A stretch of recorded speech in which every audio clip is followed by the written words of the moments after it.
Sebab saya daripada remaja, saya mempunyai period pain yang sangat teruk lah.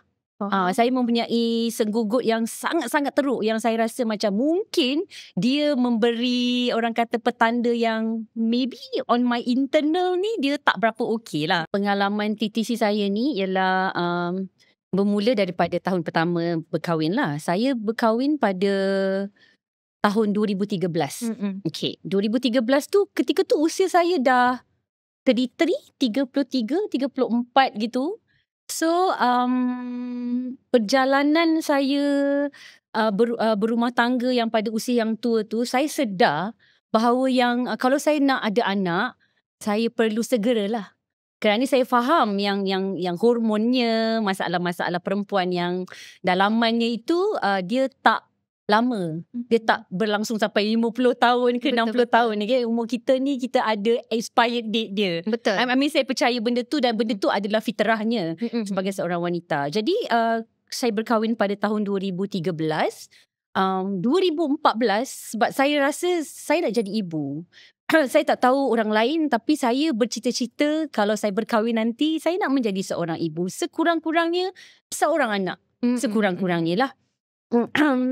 Jadi bukanlah tujuan berkahwin tu untuk dapat anak. Tetapi saya fikir saya nak fasa hidup saya ini daripada remaja, kemudian berkahwin, dewasa dan sebagainya. Dan kemudian saya nak ada perasaan sebagai ibu tu.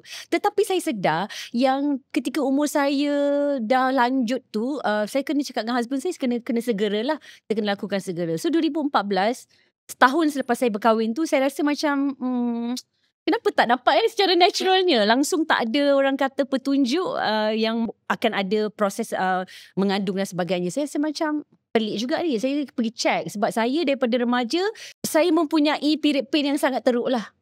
Saya mempunyai senggugut yang sangat-sangat teruk yang saya rasa macam mungkin dia memberi orang kata petanda yang maybe on my internal ni dia tak berapa okey lah. Kan? So tak apa. Saya pun pergi check ke pakar kesuburan lah. Fertility center saya pergi and then doktor tu tengok okay, dapat clear lah, gambaran yang clear yang saya ada endometriosis. Okay, endometriosis ni adalah tisu yang sepatutnya tumbuh dekat dalam rahim tapi dia berada di luar.